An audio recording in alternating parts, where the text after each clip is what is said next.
All right, so today I'm joined by Andrew Campos, coming off a big submission win. He's an amateur fighter currently, 5-1, and his last win was a triangle, first round submission, 45 seconds into the fight, after he dropped the guy, I think, with some nice handiwork. How you doing, Andrew? I'm doing good, bro. How about yourself? I'm doing great, man.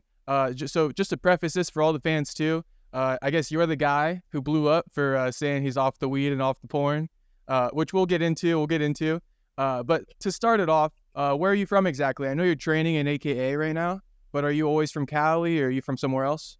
No, yeah, I'm pretty much born and raised. So, grew up here in San Jose like my whole life. So yeah, pretty much from here. Yeah, lived here my whole life. Haven't really left. So yeah.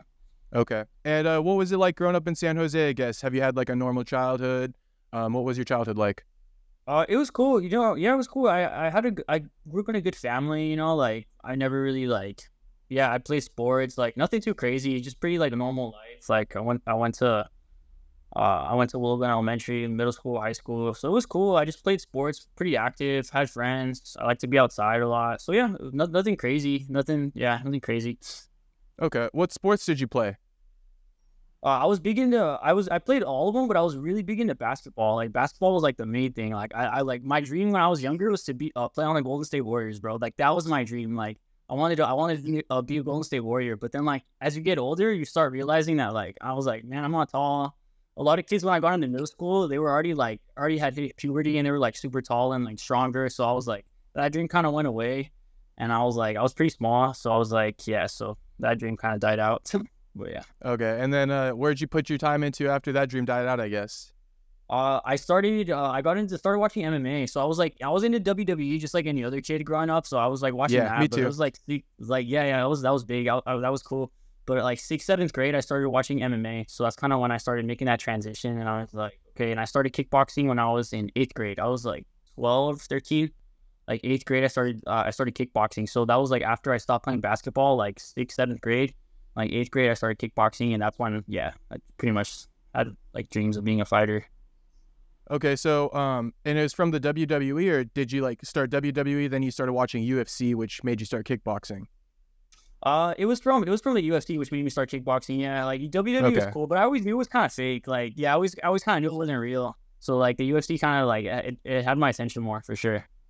Yeah, I Yeah. feel like a lot of kids once we like get over the WWE, the natural progression's the UFC because it's like the real deal.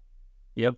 Yep. That's exactly how it was for me. Yeah. Yeah. Were you like when you were younger and shit? Were you ever copying the moves and stuff from WWE, like doing frog splashes and shit like Oh that? yeah, all the Yeah, time, yeah, bro. All same the here. time. I was jumping off the sofas and everything. My mom would have to tell me to like calm down. Like, yeah, that was Yeah. crazy. When I would like stay in a That- hotel and shit, I remember I used to there's like a special move where the guy like put the ladder under his butt or something and then he like jumped on the guy. Remember that move? Yeah, yeah, yeah. I Yeah, don't I remember what it's used to do called, but I that know what one you're talking like about. I Yeah, used to like jump from the hotel bed onto the other one and shit. yeah, that's crazy, Yeah, bro. yeah. That's crazy.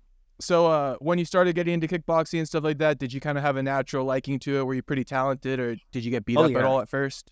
No, oh yeah. So like I before I even went to my first kickboxing gym, I remember like I was like crazy. Like I had already been watching videos on YouTube on like how to like fight and like how to throw a jab cross hook. So by the time I got to the kickboxing gym, I already had like a jab down. I already like knew hands up, chin down. Like I already had like I mean I probably wasn't good. I probably would have gotten smacked in a fight, obviously, but like in my mind I was like, oh, I already know like my basics. I knew not to cross my feet, stuff like that, just because I'd like binge watching like tons of videos before I even stepped into the gym. And I was already like hitting push-ups. I was already doing like core workouts when I was like sixth, seventh grade. And I was like, well, I want to be a fighter one day. So like, yeah, I was like crazy, but yeah, That's yeah. dope. And how old are you now? I'm 24. I turned 24 in October. 24. So yeah. Mhm. Okay, so maybe around like probably 11 or so is when you started being interested, it sounds like.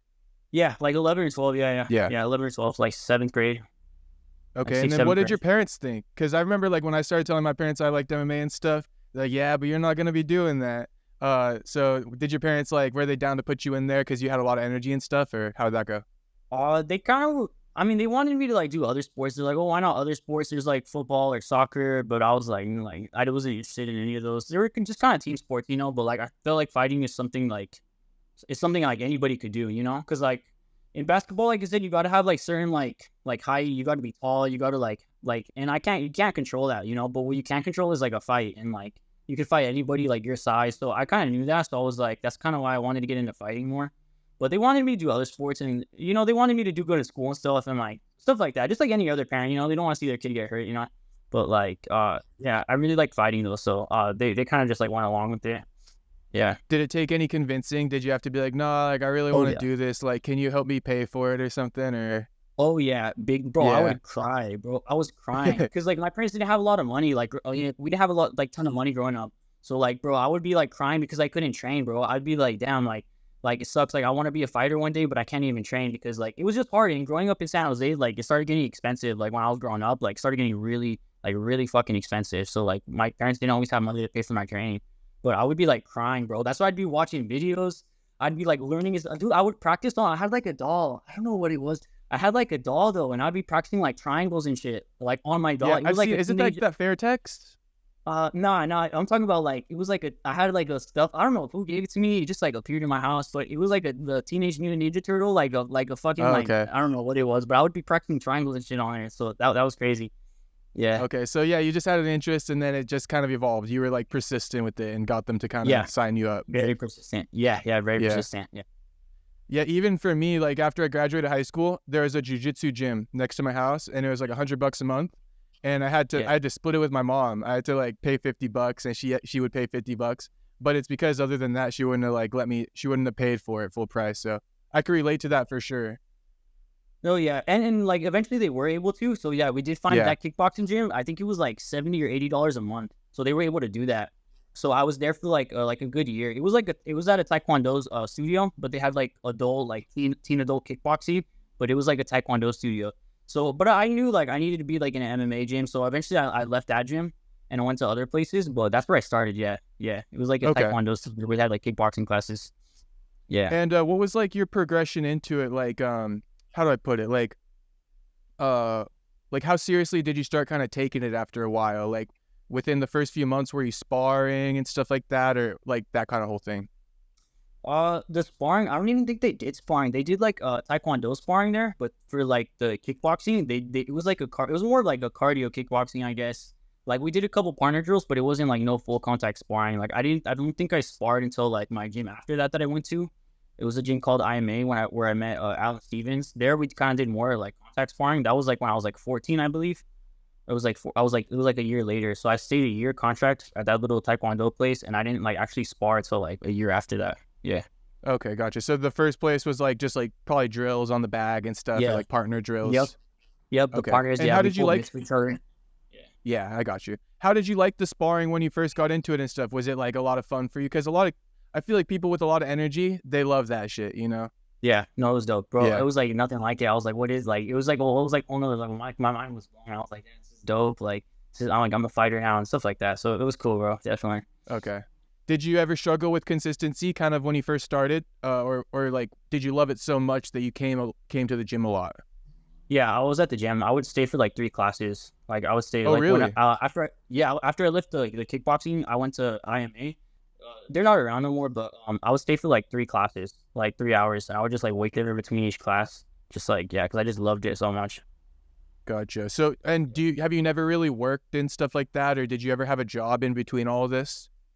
Yeah. Oh yeah. So I got my first job when I was in high school. I was a junior in high school, so my parents were still kind of struggling. They paid for those little gyms when they could, so they were able to help me out, but it was all temporary. So I stopped going to IMA, and then as I got into high school, I started wrestling because I was like, that's perfect. It's free. My parents don't have to pay for it. So it's at the high school. So I started wrestling at high school my freshman year. So that was pretty cool. And then junior year, I got a job. Junior year, I got a job on the weekends, and I started going to like a boxing gym called Dreamland Boxing here in San Jose. Super dope gym. That's where I really got good because I was sparring with like amateur boxers, pro boxers. I was like, it was like the real deal. I had a couple amateur boxing fights, so that was like my junior year. So I had to get a job, and I started paying for that myself because like my parents could. It was hard for them. So yeah, so I just had to make it work. Yeah. What did your parents do for work, and then what was the first job you got? Yeah, my dad was actually a restaurant manager. He worked at he worked at a restaurant called Tomato Time. So he was a restaurant manager there for like probably like 15 years. It was like a long time. Like my dad was like the coolest dad. Like I thought my dad was so cool. I was like, damn, like everybody knew my dad, like because he was like the manager of the restaurant, like right here in San Jose. So that was pretty cool. Like I kind of grew up in that environment. He'd always bring us home like pizza and stuff. So that was really cool. And then my mom works at she worked at an elementary school, like helping special ed kids. So she was doing that for a long time too. And she used to actually work at the restaurant with my dad as well. They used to work together at the restaurant, and she left that. Okay. Gotcha. Yeah, those are two jobs where it takes time away from the family a little bit. So I hear you a little bit there, probably grinding just to make the ends meet for you guys. Yes. Oh yeah, I'll Because definitely. it's not like where you get off at like, or maybe the school job was like a 3 p.m. job where your mom got off, but I'm sure your dad has to work nights and stuff like that, holidays. Yep, Yeah. he'd come home like 10 or 11 o'clock at night, sometimes midnight. And he was a manager, so he's doing like inventory and dealing with a bunch of stuff all the time, like working Yeah, I 6 feel days a that. week. Yeah, so it's Um, rough. and then is your dad still around and your mom still around? Yeah, they actually, both of them are actually, they both work at Stanford Hospital right now. Oh hell yeah. Yeah, So they kind of like upgraded. yeah, no, yeah, definitely, because they weren't getting any benefits and stuff, and like restaurant and like the school, it was kind of just like, just stuff like that, you know, like they had problems with like where they were working, so they actually both work together at Stanford Hospital, so it's pretty cool. It's pretty fun. That's tight. Yeah. Okay, and then what did your first job? Did you work at a boxing gym? Is that what you were saying, or did you work somewhere else?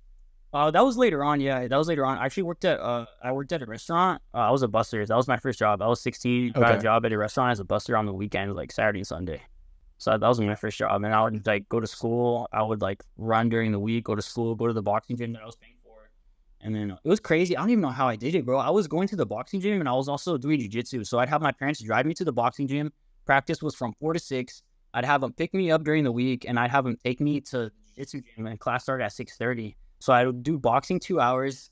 Yeah, I would do a box 2 hours at the gym that I was paying for, and then I would have them drive me to the jiu-jitsu gym. It was like kind of close by. So I was training like, I don't know, I was doing that like, I don't know when I was like junior, senior year. I was doing that for like 2 years, I think. Yeah, I would have them like pick me up and take me. I'd be like, please, like, can you please like do this? Like, you know? So they would help me out, you know? Yeah, they made that sacrifice. So I definitely like appreciate them for doing that, because they were driving me around all over the place, wasting gas all the time. So yeah. And you need that. You need a support system. MMA is a hard thing to do by yourself, or martial Yep. arts in general. You know, like you need some Yep. type of support along the way.